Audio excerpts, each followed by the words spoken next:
Okay, guys. So till now,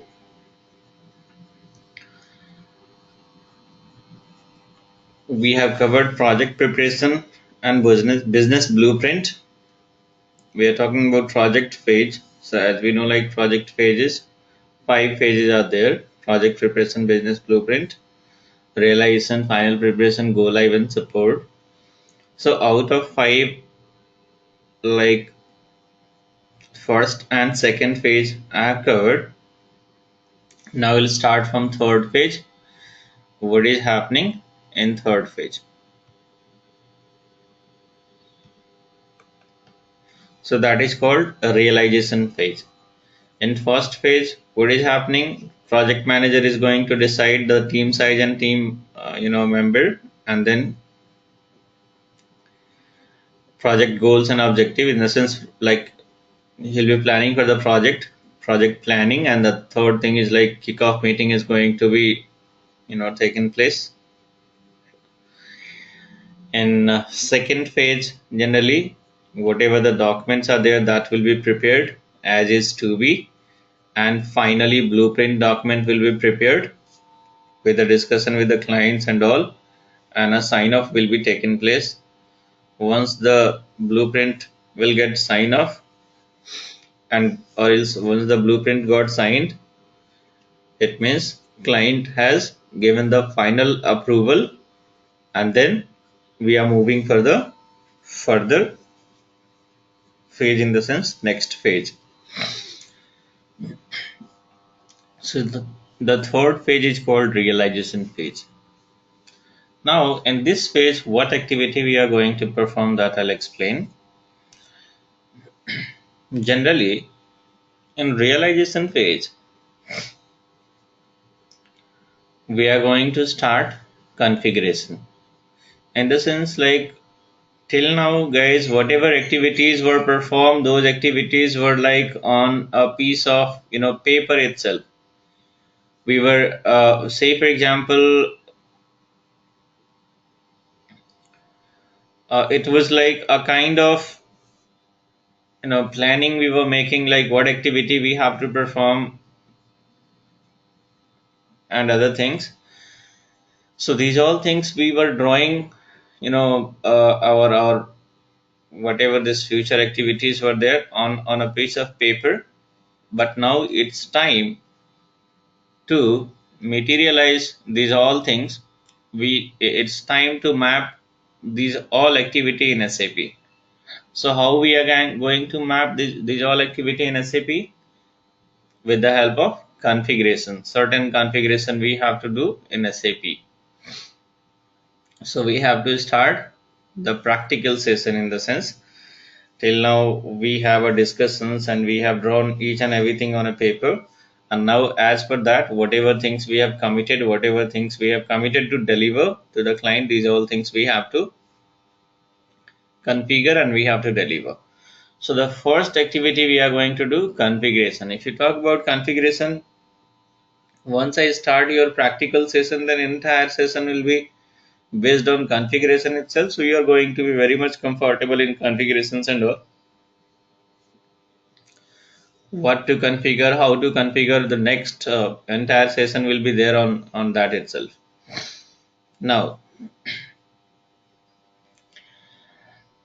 so the first activity we perform is configuration, and what we are going to configure, whatever things we have committed in blueprint, these all things we are going to map, we are going to configure in SAP. How to configure? It's a matter of practical. So once I start practical session, you will come to know how to configure. Now, second thing is unit test. I'll tell you guys, if you configure something, we are going to configure those things for client. Let's suppose some configuration we are doing, like for invoice posting. So there are certain invoice posting means, before that we need to have some configurations related to account payable. Invoice posting means I'm talking about account payable, in the sense vendor invoice posting. So we have to do certain configurations before that. Now After doing configurations and all, we have to perform testing also. We have to check whether it's really working fine or not. So whatever testing we are going to perform, that test is called unit test. In the sense, one by one, unit by unit, we have to do configuration. At the same time, we are performing testing part as well. We are going to perform testing part as well. So we have to perform testing also. So, say for example, you have done some configurations and performed testing. So that is called unit test. Now, second is integration test also. Now, what is this integration test? I'll just explain.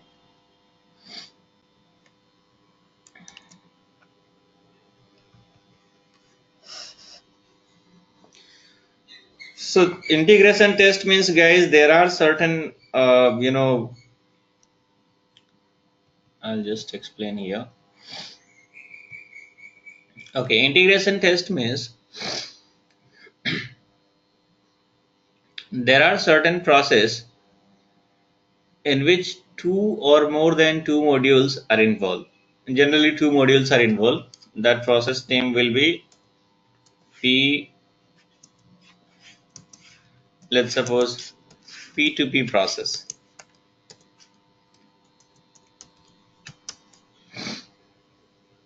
If you talk about P2P process, client simply says that we are following P2P process also, or we are having P2P process also. In P2P process, in a simplest way, generally there are other activities also, like let's suppose if you know we have to buy any product right now in market. Let's suppose you have to buy a laptop or computer. So what is happening, simply we'll visit the store, some 4 or 5 stores we are going to visit. We'll collect certain quotations from every stores, and then we are going to compare which one will be the best deal for us. Once we decide, then we are going and then we have to buy that laptop from, let's suppose, once I decided that okay, HP is having better deal for me compared to other, so we'll buy, we'll pay the money and we'll buy. But if you talk about organizations, say for example Tata Motor, if Tata Motor has to do the same procurement, they are going to do this procurement in bulk. It means they are going to give order of 1,000 piece, maybe 1,500 piece, because this will be for their employee. So in that case, what will happen, first of all, they will invite quotation from different this outlets,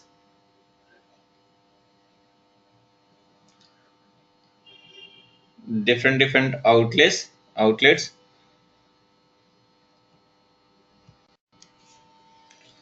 So here in P2P process, what will happen, first of all, Tata Motor is going to invite or ask certain quotations from a few different outlets, like Sony will be there, this HP will be there, HCL will be there, Deloitte will be, sorry, Dell will be there, and other computer like Acer and all. So let's suppose they invited quotations, and based on that they are going to decide, okay, now we are going to give this order to the Dell computer. So they will create a PO, purchase order, and that PO will be sent to the Dell computer, and based on those PO, what will happen, Dell computer is going to deliver the product along with the invoices. Now, so guys, here what will happen, there are certain activity which is taking place, I'll tell you. So in P2P, the first activity is creation of purchase order. Starting from creation of purchase order, PO. Then once we send the PO and all, then what will happen? Dell computer is going to deliver the goods So that we have to record, that is called goods receipt in SAP language. At the same time, Dell computer is going to deliver invoices also. Maybe let's suppose the goods is going to be delivered somewhere and invoice is going to be sent to their head office. So invoice also will be recorded separately. That is called invoice receipt. And then finally payment will take place. So see here we are having four activities: purchase order, goods receipt, invoice receipt, and payment. Now this is called P2P activities, P2P process. Now this purchase order and goods receipt, PO will be created by purchasing team of Tata Motor, and goods receipt also will be done by the same. Even a store department is also comes under purchasing itself. So what is the counterpart module of this what to say purchasing? That is module, material management. So guys, PO is the part of module. GR also comes under module itself, but invoicing is the part of finance, and payment is also going to be done by finance module itself. So see, it's a one single process which is having total four activity: creation of PO, posting goods receipt, then invoice receipt, followed by payment. So these four activities are there under one process, and in this four activity, the first two will be the configuration for first two will be done by consultant, and configuration for last two will be done by FI consultant. So what will happen? Consultant will do consultant will do configuration for PO and GR separately, one by one. They will do this configurations.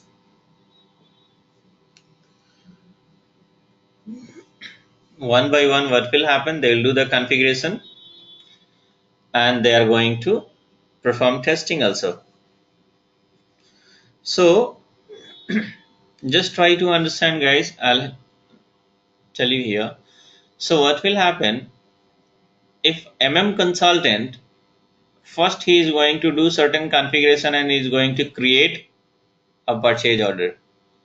So once the purchase order is created, tell me guys, will it be which test? Will it be unit test or integration test? Reply. Of course, it is unit test.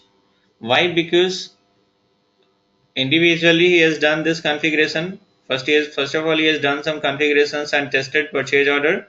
So that will be unit test because he has done it separately.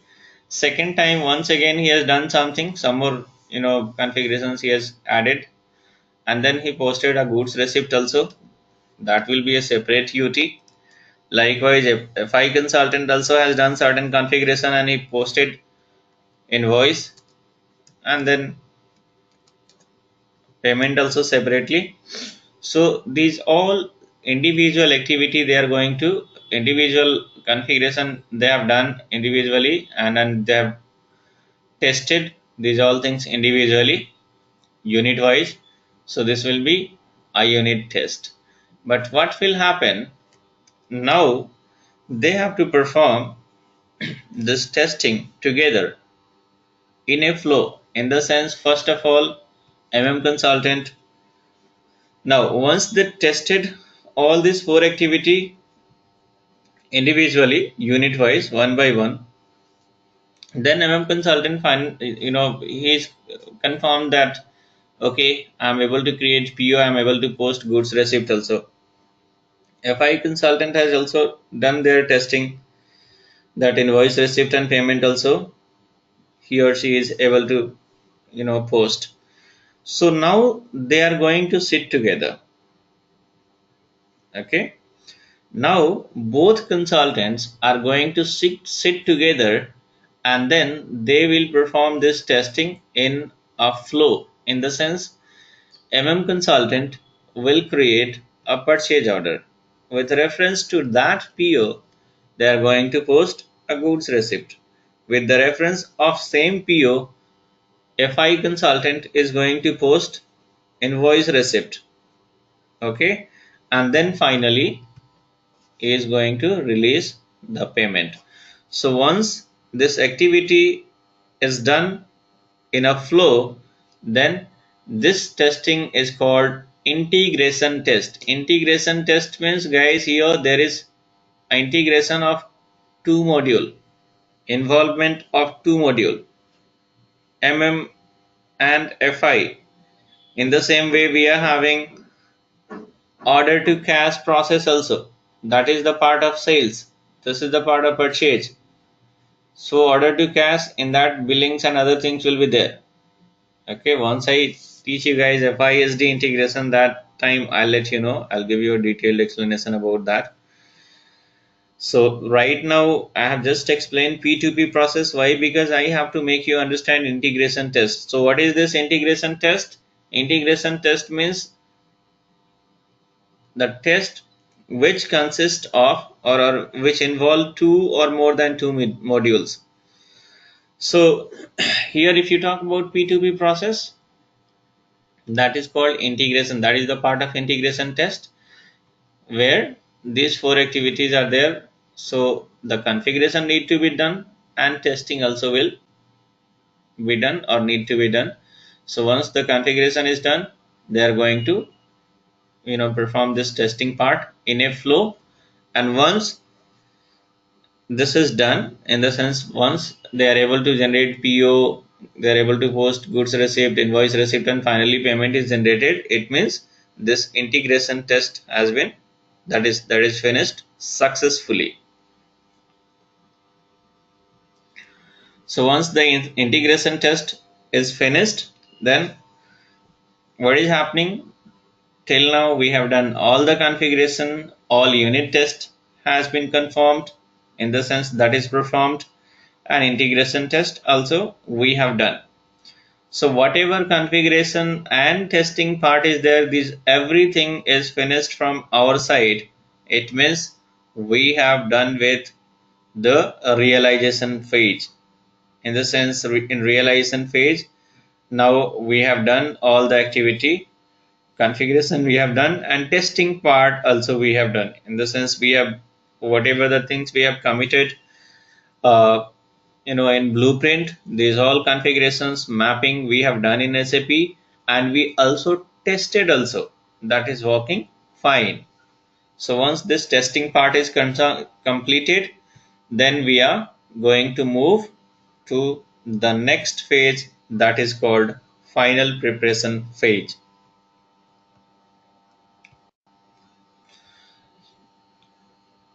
So now we enter in final preparation phase. So what is happening in final preparation phase, guys? What activity we are going to perform in final preparation? Okay, so in final preparations, these are the activities: user acceptance test, that is, in short form it is called UAT, cutover activity, and user training, and remaining this preparation of training manual and configuration documents. So I'll explain one by one. Okay, so in final preparation, what exactly we are going to do? So the first activity is user acceptance test. Now guys, till now the thing is like, whatever configuration is there, that is done by Wipro consultant. Let's suppose if Wipro is going to implement this project, so their consultant has done this configuration, and the consultant itself has done this testing also. But the problem is, if we have done the configuration and we have done the testing part, and if we are going to say to the client that okay, now it's working fine, so are they going to agree? They will not agree. The reason behind is they're not going to release the payment until unless they are going to check or test from their end. The reason behind is, of course, we are human being. Even if we have to purchase a goods worth of or any item worth of 10 rupees also, we are not going to trust the shopkeeper. First of all, we'll take that product and we'll check from each and every angle, and then we are going to make payment. So even in case of this configurations also, in case of this SAB also, we have performed the testing as of now.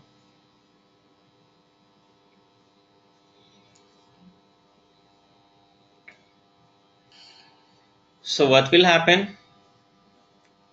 Now client will say that whatever testing is done, that is from your end. Now we are also going to test. We also have to test and we have to check each and everything whether it's working fine or not. So the same thing they are also going to perform, in the sense the same testing one by one will be performed from client side also. So who is going to test? Of course, core team members, whoever the CTM is there, he is going to test. So now the testing will be performed, the same testing will be performed by core team member, in the sense users on client side. One by one they will test and confirm, and once we receive confirmation that from their side that it's working fine, once they confirm that it's working fine, it means they are agreed for whatever configuration we have done, and whatever the end result is there, they are satisfied with that. But still there are some other activities which need to be performed, guys. Configuration part we have done, testing also we have done, testing is performed from our end also, we have done testing. Even user side also they have performed the testing. Whatever testing has been performed by our side, in the sense consultant side, those testings are unit test, integration test, and the same testing is being performed from their side also. That testing is called, since that testing is performed by user, so that is called user acceptance test. Generally it is user test itself, but user acceptance test means they are going to test and they have to accept also, they have to confirm also. That is why it is called user acceptance test, that is called UAT. Now after this user acceptance test, if they are satisfied, even if they confirm also, there are other activity called cut over activity. What is called this cut over activity, guys? Keep this cut over activity in your mind, because it's a pretty important question, will be asked by people, and 95% other people are not able to explain what is this cut over activity. So now I'm going to explain this cut over activity. The second activity we are going to perform is cutover activity. Now, so what is called cutover activity?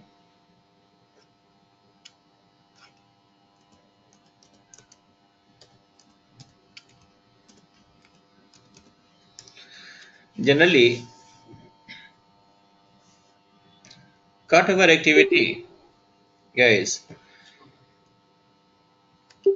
I'll tell you. Let's suppose Tata Motor is using ERP called Tally, and now we are going to implement SAP. So Tally they are using from 2001, and SAP implementation is going to take place in 2017.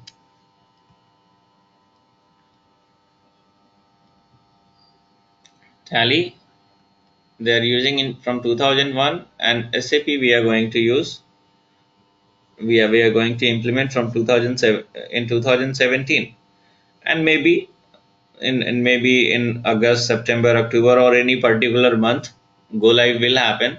So from 2017, or maybe from like March of 2018, they are going to start using this SAP as per their deadline, whatever deadline they have given.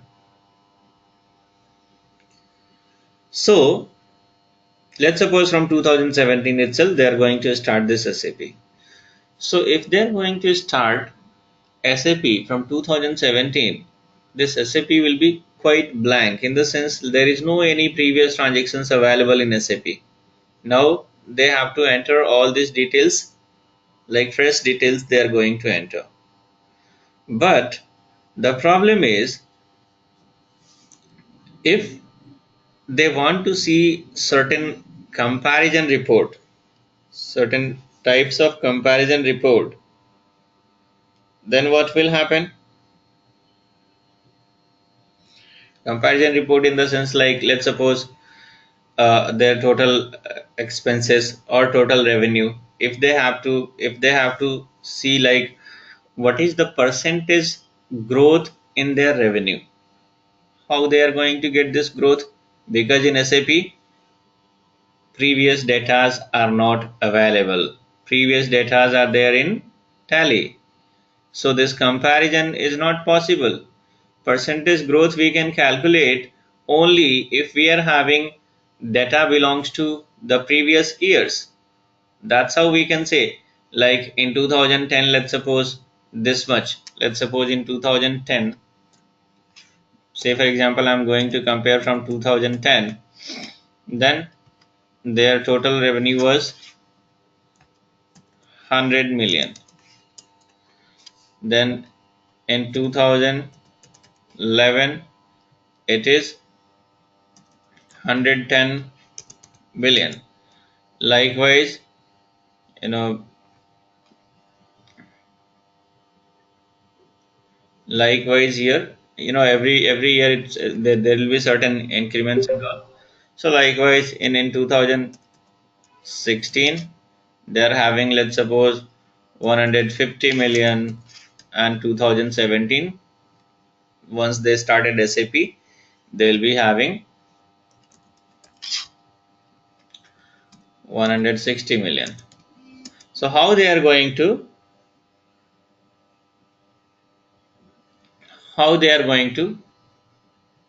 count the percentage growth?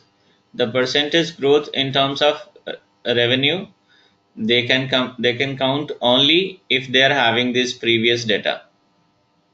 Then they can say, okay, this much, this 2010 this much, this 2011 this much. So how much percentage growth? So they will compare this, and then whatever the this 10 million is there, what is the percentage of 10 million? Let's suppose that is 10%. So they are going to say that, okay, now there is a growth of 10% in our revenue. Now there is a growth of 11% in our revenue. Now there is a growth of 9% in our revenue. So how they are going to compare this growth and all? If they are having the previous data available in the system. But the problem is, till 2016, all the data are there in Tally, or till 17, let's suppose July, all the data are there in Tally, because till July we have used Tally, and now August onwards they are going to use SAP. So in SAP, from August onwards, whatever data are there, that is going to be entered. So these kind of several reports client required, those reports are only possible if the previous data from 2001, whatever the data was there in Tally, if those data are available in SAP, then only it's possible to calculate these kind of reports and all. So what will happen? Client will say that I need the previous data which is available in Tally. So what we have to do, that activity is called data upload activity. Okay. On the other word, this data upload activity is called cut over activity, guys. If somebody asks cut over activity means data upload activity. We are going to fetch data from Tally and we have to upload in SAP.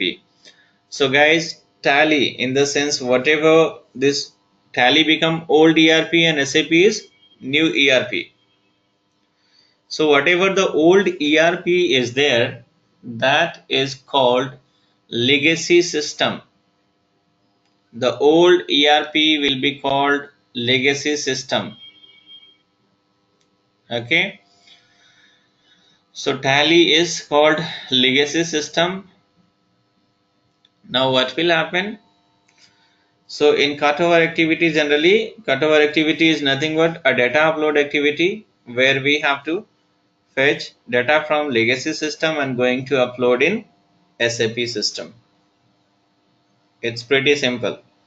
Now fetching data means we are not going to take data, we are not going to extract data from Tally, because you can be expert of SAP, you are not expert of Tally or any other. Suppose if they are using PeopleSoft, if they are using any customized ERP, we know nothing about that. We don't know anything about the ERP which they are using. So who is going to bring this data? In cutover activity, what will happen? Simply will share a template. Simply will share a template to the client. Template means I'll let you know what is this template all about and how to prepare the template, also how to upload the data. Also there will be a separate class on that, so don't worry. Once I start practical session, I'll clarify each and everything, how this template looks like, how to prepare the templates. Okay, so if you guys have done this practically, then you are going to be very much confident on this. So these all thing I'll show you guys how, what to do and how to do and why to do. Okay, so right now we have to understand theoretically first, and once you're able to understand theoretically, then practically also you'll be having more and more clarifications. So now here in cutover activity, what we are going to do in cutover activity, we have to upload the data. Data upload, this is a data upload activity where data will be taken out from legacy system. Legacy system is the old ERP or the previous ERP which is being used by client. So data will be the data will be taken out from legacy system and going to be uploaded into SAP system. So this is called cut over activity. Cut over activity is nothing but data upload activity or data migration activity also. Data migration means what? We are migrating data from legacy system to SAP system. So it's a small technical word. If it is, if you add in your mind, you will your profile will be unique compared to other candidates. Okay, so cutover activity is nothing but data migration activity. Instead of saying data upload, just say data migration activity. Okay, so migrating data from legacy system to SAP system. So this activities, how to do that, I'll explain practically. Then you'll be having a better a good, you'll be having good, like a better idea if you perform this practically. So that is later part, once I start practical session, and that too in the middle of like after completion of almost 50% of the configurations and all, then or 60%, then I have to cover this topic. So one by one, step by step, I have to cover these all things. That will be covered later. So right now I'm explaining project phases, guys. In that we are in fourth phase. That fourth phase is called final preparation. In final preparation, what activity we have done? We have done user acceptance test. It means UAT. And then UAT is nothing but the test performed by user side, and then we have also performed cut over activity. What I said, cut over activity means data upload activity or data migration activity where we are going to migrate data from legacy system and going to upload into SAP system. How to upload, that is the matter of practical, that will be covered later. I'll let you know what are the methods to upload and how we are going to use this, what is your roles in that, everything, all the explanation will be there practically. Now, so once these cutover activities are performed, once we have done with upload activity, then what will happen? Now everything we have done, still, so the thing is like we are expert of SAP, but client side, their users are not expert of SAP. They don't know anything about SAP. So what we have to do? Now we have to train them. We have to provide end user training. Training means doesn't mean that we are going to train them how to configure certain things. We have to give end user part training in the sense how to post the invoice, how to post any petty cash related transactions, how to post payment, and whatever other activities are there, that is called end user activity. So end user training in the sense whatever the client side, client's employee, in the sense employee of Tata Motor, these people will be called end user. You people are consultant.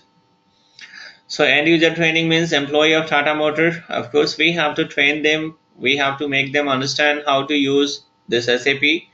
Now, of course, Tata Motor is having huge number of employees, so it doesn't mean that we are going to train everybody. Not at all. We are going to train a few people only, and that too will just inform our CTM core team member that guys, you do one thing, just take this training from our side. You can invite two or three, or few more person from their team. Just come three four, a group of three four or five people, and then we are going to train only this group of four or five people. Now group of four or five people means if you are a finance consultant, you are going to train people from finance team only, and we are going to train all the activity relevant to or related to your finance. So these four or five people will be coming, and we have to train those people. We are going to train those people, and once they take this training, once they complete the training, then they are going to train the remaining of their teammates. Okay, we are not going to train all 100 or 200 people. If in finance team there is a huge team, mates will be there, huge number of employees will be there, maybe 100, 200, 150 and all. So we are not going to train everybody because people will have lots of different queries and all, they keep on asking. So instead of giving a huge class, better to invite four or five people from finance team, including the core team member. We are going to train them, and these people are going to train their colleagues. Okay, so this is called end user training. Then preparation of training manual. Now of course we have to prepare a training manual also. It will be your obligation to prepare this training manual. The reason behind is if you don't prepare this training manual, then what will happen every time this core team member or whatever their remaining 4 5 people who has attended this training, they'll keep on eating your brain that I forgot this step, I forgot that step. So what will happen every time you need to assist?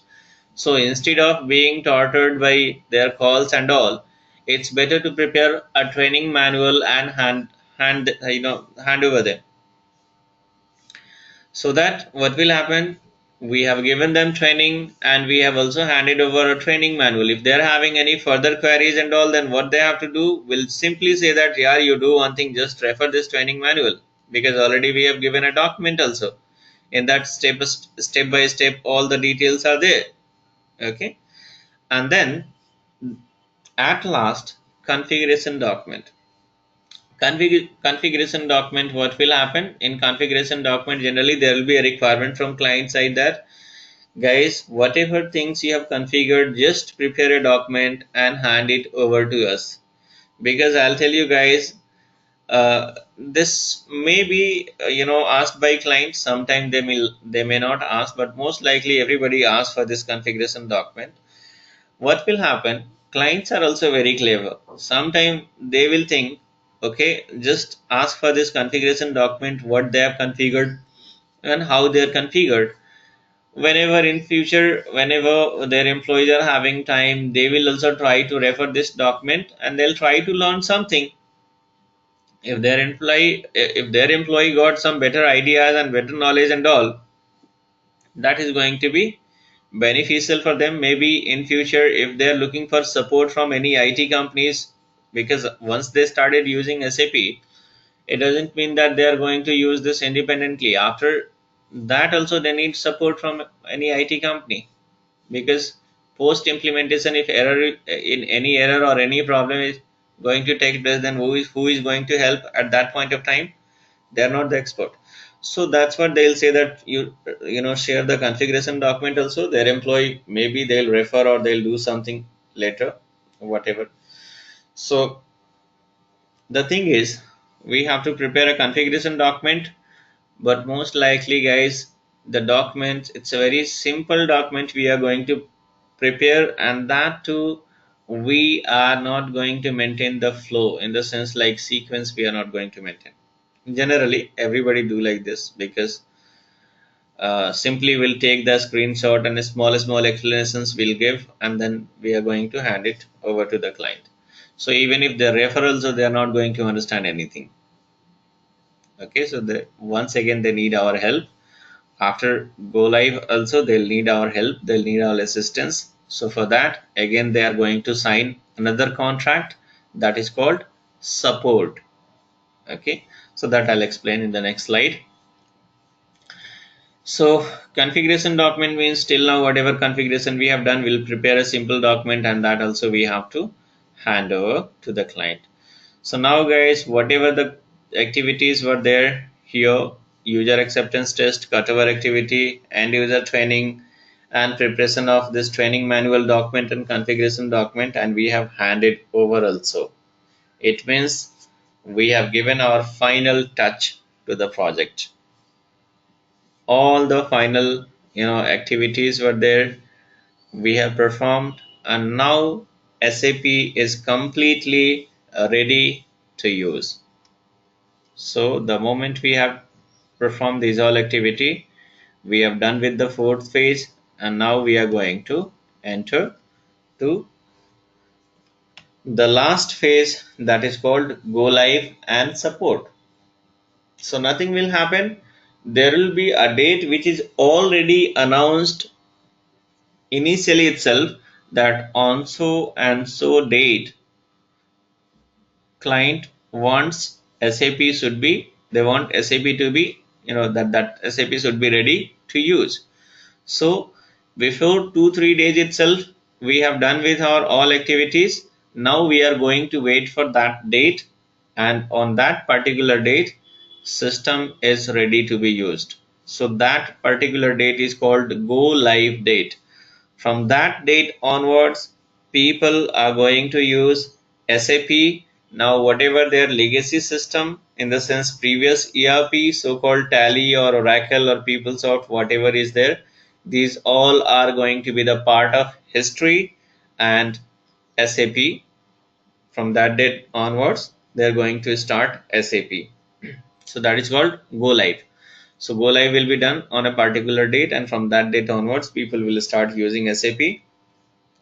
Once go live is started, then of course they need support from our side, in the sense it could be Wipro, Infosys, Accenture, because once the go live is started, implementation project is finished there itself. Now the project has entered in support phase. So guys, as I have explained earlier in types of projects, so if the project has entered in support phase, support is a different project. Once again, they have to enter into a different contract. It could be possible that this support project they are going to give to Wipro once again, or maybe they can invite a different client, different IT company, Infosys, TCS, Accenture. So for support, once again, they will be having a separate discussion, they'll be having a separate bargaining, and then they are going to hand over support to a different company, maybe, or maybe the same company. Most likely initial support they will be looking for from the company who has implemented, because we are having more and more idea about about their business processes, because our consultants have spent more and more time. So for support, what will happen, they are going to uh, pay some different amount, and certain negotiation will take place, and certain deadline will be, certain time period also will be there. Tata Motor will say that, okay, you do one thing, you give us support, every annum we are going to pay, every year we are going to pay 1 crore rupees, 1.5 crore rupees, depends upon the size of projects and all, the size of the client. This negotiation will happen. So once the go live is done, then after, client will be looking for support also, and support will be given by same organization or other organization. That is depend upon the client. So guys, that's all in this project phase, or so-called ASAP methodology. Now, if anybody is having any question, ask me one by one.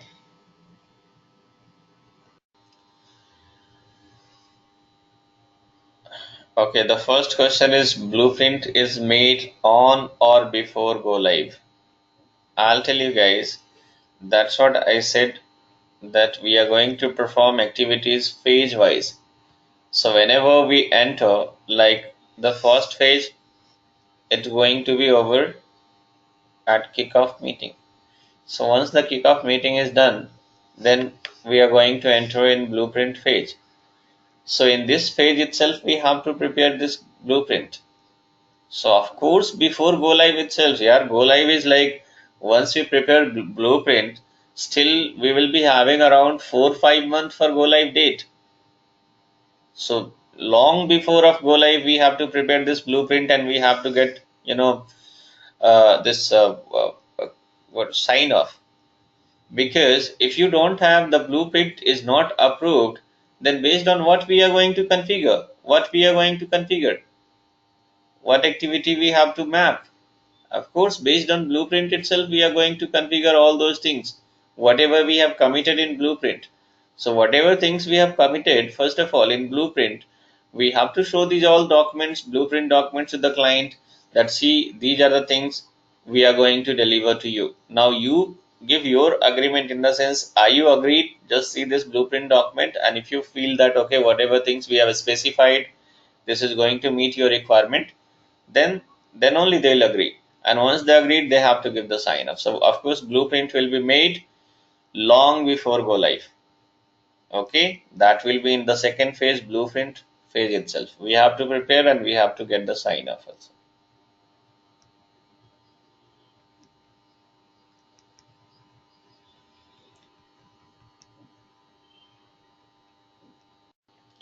The next question is, in support, can client hire independent SAP consultant instead of inviting tenders from IT companies? Of course, 50-50 chances are there.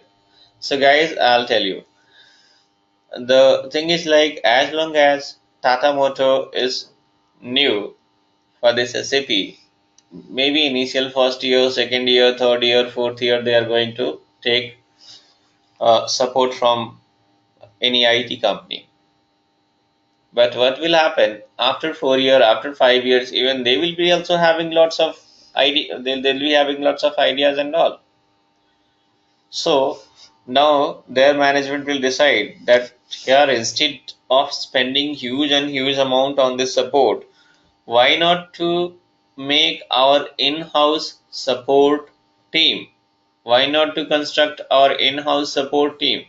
So what they have to do for that, it's pretty simple. Yeah, there are lots of consultant available in market. Simply they Tata Motor is also having a team of HR. So what they'll do, first of all, they are going to hire a project manager from market. They'll just find out the resume from Naukris and all, and they'll hire a project manager, and then project manager is going to somebody who is having experience of this handling the projects and all. Even for support also we will be having a project manager.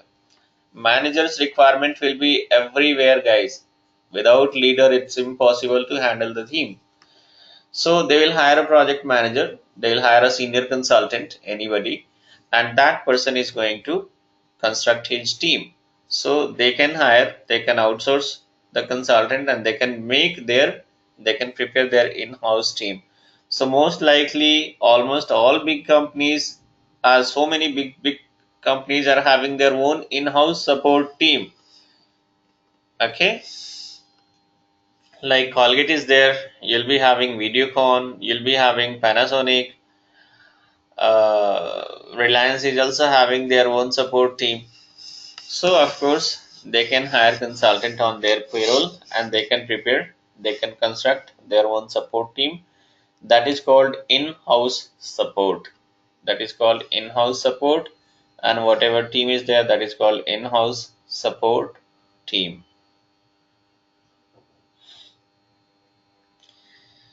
Next question, any testing team will be there? Guys, testing team, of course, for testing also there are certain tools, different tools will be there, but the thing is like this scenario is quite different. And of course, uh, you know if any things are there in bulk, in that case, like of course testing team will be a different team. But generally, of course, there will be certain profile available in the market for testing also, but there is no much career, there is no much growth, because again, if you talk about testing, only few people are going to be part of testing team. Then it's not like you are going to do certain analysis and all. Simply the same activity you have to perform on daily basis. If you are going to test some invoice posting, or you are going to test some different activities and all, nothing you are going to do. Simply one activity itself you have to perform. You have to take some samples, and you have to test. You have to take some sample, you have to test. So it's a kind of data entry once again. So testing team generally, if you talk about in general, if you talk like, then most likely consultant itself is going to perform testing from their end, and whatever the client side, initially they are going to perform a testing that is called user acceptance test, and after that no testing is required. Then they will be having internally, they are going to hire a person for testing purposes and all, that is called for audit purpose. So some guys are going to check the quality of their activity, or whatever the data they have posted and all. So that is, indirectly you can say auditing and all. So internal audit team will be there, those people are going to take care.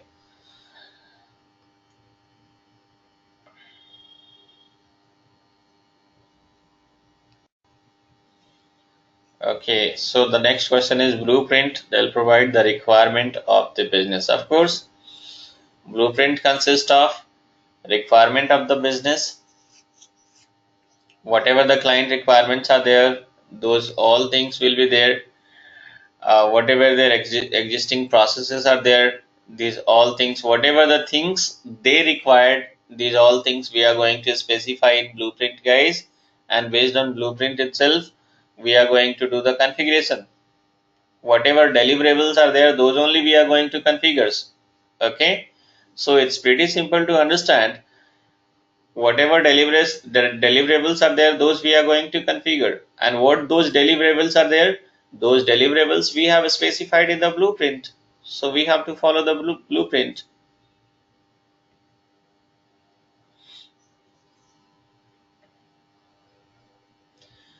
Yes, if you're talking about any separate team will be there, of course separate team, testing team will be there.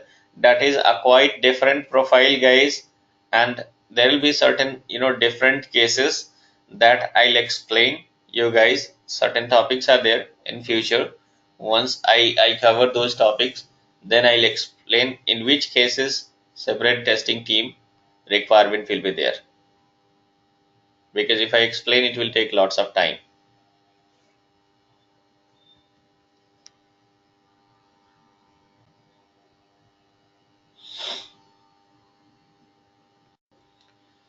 The next question is, do client demands the IT company to only put SAP certified consultant on their project? How important certification is? So guys, I'll tell you, there won't be any such kind of stupid demand from client side. They are not going to demand the consultant should be a certified or non-certified, or the consultant should be a CA, MBA, ICWA. They have nothing to do with this whole thing. It's we who is going to decide which consultant, in the sense project manager is going to decide which consultants are going, because client expect the end results. They have nothing to do who has done, whether it is performed by senior or junior. Whatever things we have promised to the client, we have to deliver. Whether project manager is going to make it deliver by the help of a junior consultant or senior consultant, that is his headache. He has to deliver all the things which we have committed with the client and within the specified deadline. Okay, so don't worry that only certified consultant. I'll tell you guys, I already explained to everybody that I have done my certification in 2016. So yeah, if there is a requirement of certified consultant, then I would have not started my career. I have started my career from 2008. Okay, so I'll tell you guys, there is no these kind of things that somebody should be certified. Till now only 2% of the candidates or 3% of the entire consultant are certified consultant. What about remaining 97? Forget about 97. Let's suppose even 5% also. What about remaining 95%? It means these people are not going to be part of any implementation or support project. It's not like that. Okay, very less people are a certified consultant. Whether you are certified or not, it doesn't matter. The thing is, if you are having knowledge, that knowledge is going to help you guys to survive anywhere and to perform, give your performance anywhere. So everybody, whether it is client, whether it is your project manager, your team leader, whoever is there, these people are going to be happy with your performance, not with your degrees, your certificates, or any other kind of certifications. Okay, so just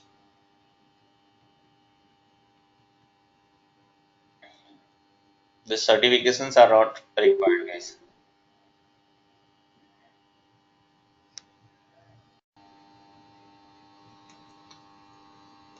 See you guys tomorrow. Bye bye.